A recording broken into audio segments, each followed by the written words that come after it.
आप सभी को जय मसीह की। आज मुझे एक और प्रार्थना करते समय एक अगुवाई मिली कि मैं बताऊं कि आखिर प्रार्थना करते वक्त कौन से वचन क्या हमें उपयोग करना चाहिए और कौन से वचन हमारे लिए बहुत ही कारगर हैं। और वैसे तो ये देखा जाए कि पूरे ही बाइबल में ही आपको सब कुछ मतलब एक एक वचन ही बहुत शक्तिशाली है और बहुत ही पावरफुल वचन है सारे पूरे बाइबल के वचन में। लेकिन हम लोग को एक सेटिस्फैक्शंस जैसा कुछ होना चाहिए। जब भी हम प्रार्थना करते हैं तो प्रार्थना हमें किस रीति से करनी चाहिए। देखिए, इसी बात के लिए मुझे अगुवाई मिली कि मैं बताऊं कि प्रार्थना करते समय कौन से वचन को पढ़ना चाहिए, कौन से वचन को नहीं। मेरा वीडियो थोड़ा बहुत ज़्यादा लंबा हो जाता है, इसीलिए मैं कोशिश कर रही हूँ कि ये 10 मिनट का ही वीडियो बने। तो मैं जल्दी आपको बता देती हूँ कि आखिर कौन से वचन को हमें पढ़ना चाहिए, ठीक है ना। तो सबसे पहले वचन को पढ़ते वक्त आप अपने आप को कम से कम 1 मिनट एक कमरे में अगर ले जाते हैं तो कमरे में ले जाते हैं तो 1 मिनट के लिए अपने आप को शांत बैठ जाएं, ध्यान लगा करके, ठीक है ना। आंखें बंद करके 1 मिनट के लिए शांत बैठ जाएं और बैठने के बाद जब आप रिलैक्स हो जाएं तो तब आप प्रार्थना करना शुरू करें। जब आपकी प्रार्थना प्रभु से हो जाती है, बातचीत आप प्रभु से कर लेते हैं, तब आप वचन खोलें अपनी बाइबल में से। और बाइबल में से सबसे पहला वचन, अगर आप संध्या के समय कर रहे हैं तो आप सबसे पहले निकालेंगे भजन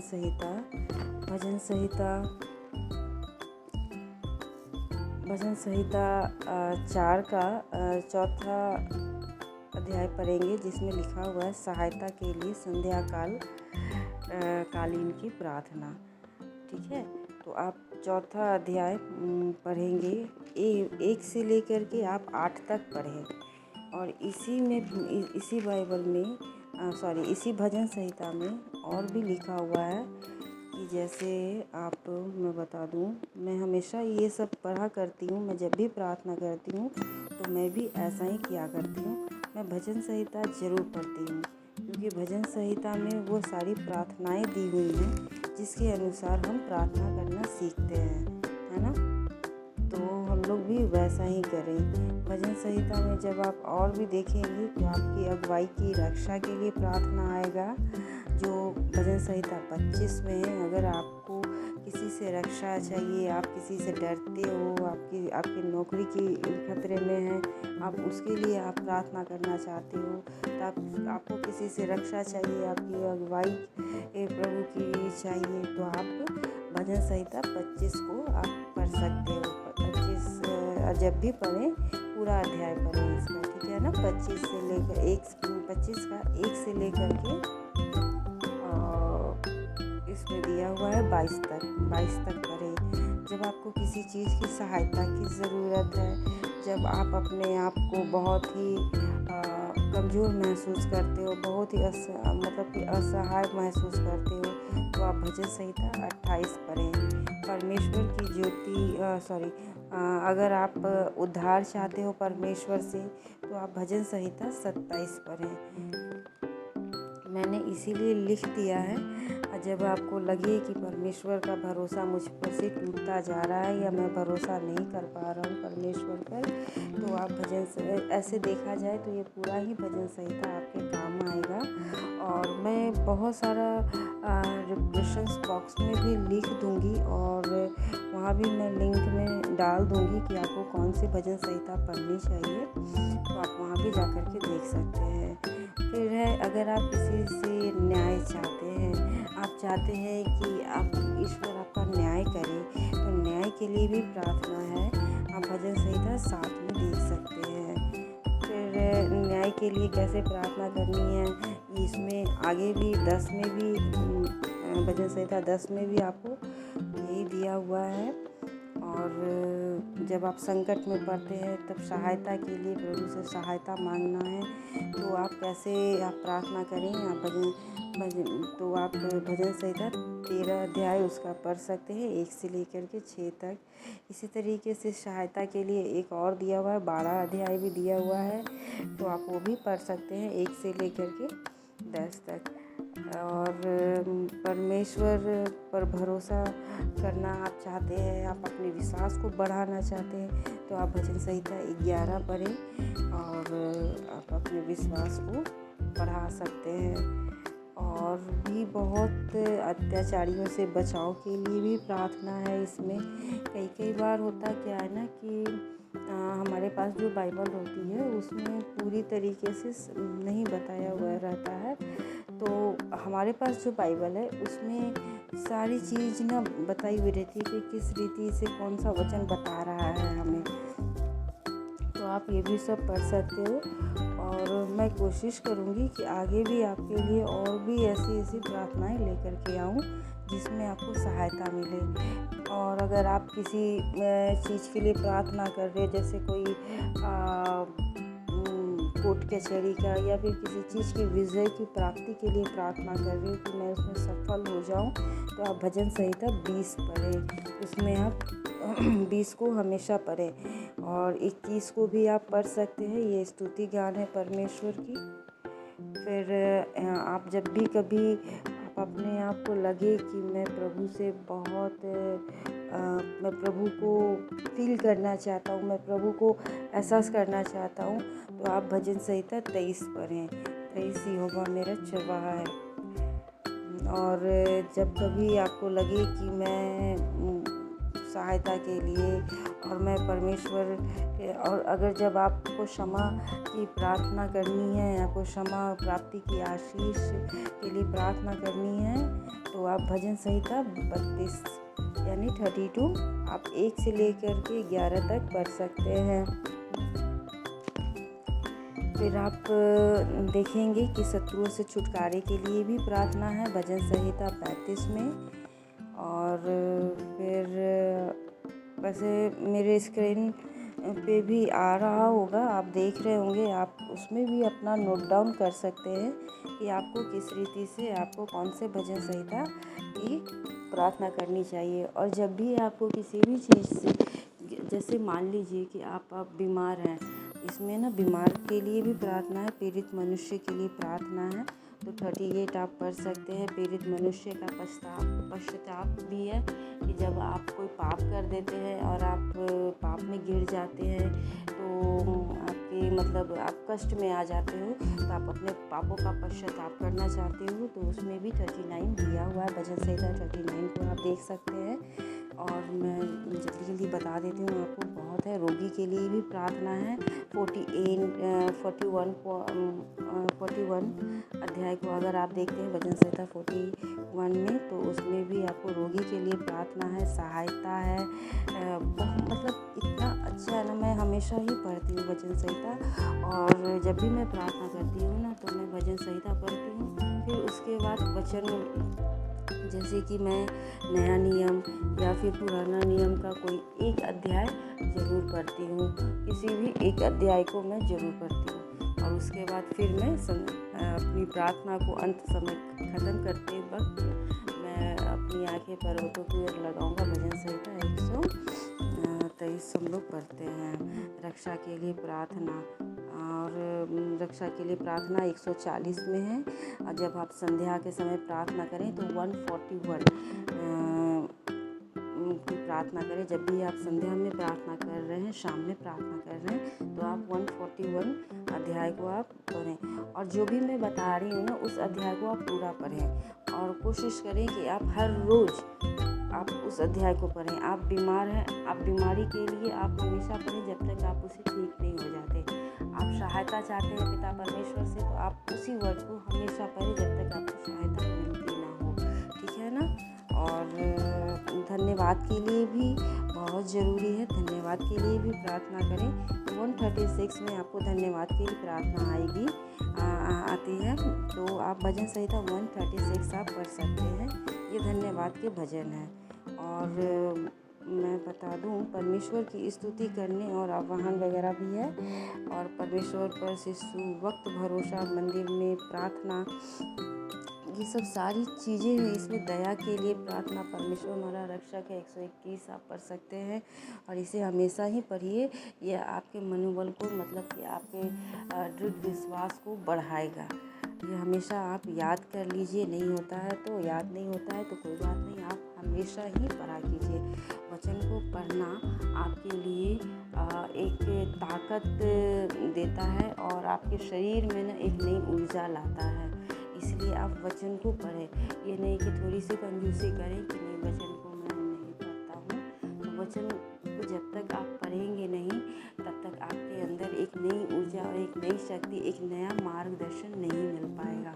देखिए, बाइबल जो है ना, वो हमें बाइबल ही एक ऐसा बाइबल ही एक ऐसा धर्म ग्रंथ है ना, जो हमें सब चीज़ बताती है। आपको हिम्मत चाहिए तो ये बाइबल से ही आपको मिलेगी। आपको सहायता चाहिए तो ये बाइबल से ही मिलेगी। आपको रोगों से मुक्ति चाहिए तो बाइबल से ही मिलेगी। आपको उद्धार चाहिए तो बाइबल से ही मिलेगी। आपको सफलता चाहिए तो बाइबल से ही मिलेगी। यानी ये ऐसी मोटिवेशंस और ऐसी आशीषदायक वचन है ना इसमें, कि ये वचन आपसे बातें करेगा और ये वचन आपको बताएगा कि आपको कैसे प्रार्थना करनी चाहिए, क्या मांगना चाहिए, कैसे क्या करना चाहिए। ये सब कुछ वचन को पढ़ना आपको सब कुछ, मतलब आप प्रार्थना करना और बाइबल को, वचन को ना ग्रहण करना सीखोगे, और वचन से ना आप बात करना सीखोगे। वचन आपसे क्या बातें कर रहा है, आपकी समझ और बुद्धि को बढ़ाएगा। इसीलिए मेरे प्रिय भाइयों बहनों, आप वचन को ज़रूर पढ़ें। ऐसा ना हो कि आप वचन हड़बड़ी में पढ़ रहे हों। आप रिलैक्स हो जाइए। आप किसी भी अपने पिता, जब घर के अपने पिता के पास बैठते हो, आराम से बातें करते हो ना, उसी तरीके से जब भी आप जगत पिता से आप बातें करें, परमेश्वर से बातें करें, प्रभु यीशु मसीह से बातें करें, तो आप आराम से बैठ जाएं। उनके लिए हड़बड़ी कभी ना करें। जब आप आराम से बैठ जाएंगे ना, तो आप घड़ी की तरफ ना देखें कि आप कितने समय से प्रार्थना कर रहे हैं, बल्कि आप ये देखें कि आप क्या क्या प्रभु से बता रहे हैं, क्या क्या आप बोल रहे हैं, और कितना आनंद मिल रहा है। क्योंकि जब आप ये सब चिंताएं छोड़ करके ना, ये सारी चिंताएं छोड़ के कि मुझे लेट हो जाएगा, मैं जल्दी से प्रार्थना कर लेती हूँ, ऐसा वैसा कुछ भी आप ना सोचें माइंड में। और जब आप प्रार्थना करने बैठे हैं ना, तो आप देखेंगे कि आपकी जो समय है ना, वो धीरे धीरे चलने लगेगी। प्रभु जानता है कि आपको जॉब के लिए जाना है, आपको काम करने के लिए जाना है। मैं तुम्हारे लिए तुम्हारे पास हूँ, तुम्हारे साथ बैठा हुआ हूँ, और तुम्हारी हर एक ज़रूरतों को मैं पूरा करने वाला हूँ। तुम घड़ी की तरफ ध्यान मत दो, है ना। तो प्रभु खुद ब खुद ना, ऐसा मेरे साथ हुआ है, ऐसा मेरे साथ हमेशा होता है। इसलिए मैं घड़ी की तरफ ध्यान नहीं देती। मैं जानती हूँ कि प्रभु जी प्रार्थना करते वक्त उस समय को रोक देते हैं कि बेटा तुम्हें हड़बड़ी नहीं होनी चाहिए, प्रभु से बातें कर, खुल कर बातें कर, है ना। तो आपको भी चाहिए कि जब भी आप प्रार्थना करें तो आप वचन को हमेशा पढ़ें। आप वचन, जब आप भजन संहिता, कोई भी आप परेशान हैं, आप दुखी हैं, आप कोई भी भजन संहिता, आपका वचन आपका काम कर रहा है, आप हमेशा पढ़ें। आप भजन संहिता पढ़ें, और उसके बाद आप नया नियम या पुराना नियम का कोई भी एक अध्याय ज़रूर पढ़ें। और ये नित्यम दिन आप बांध लें कि मुझे एक अध्याय पढ़ना है और भजन संहिता भी पढ़ना है। फिर उसके बाद आप फिर से, जब आप स्तुति गान करते हैं तो आप स्तुति गान कीजिए। उसके बाद या आप जैसा आप करते हैं, मैं तो देखिए, मैं अगर अपने बारे में बताऊं तो मैं प्रार्थना करती हूँ, और सबसे पहले मैं वचन को पढ़ती हूँ ताकि मैं वचन से एनर्जी पा सकूँ और अपने अंतरात्मा को ना शुद्ध कर सकूँ।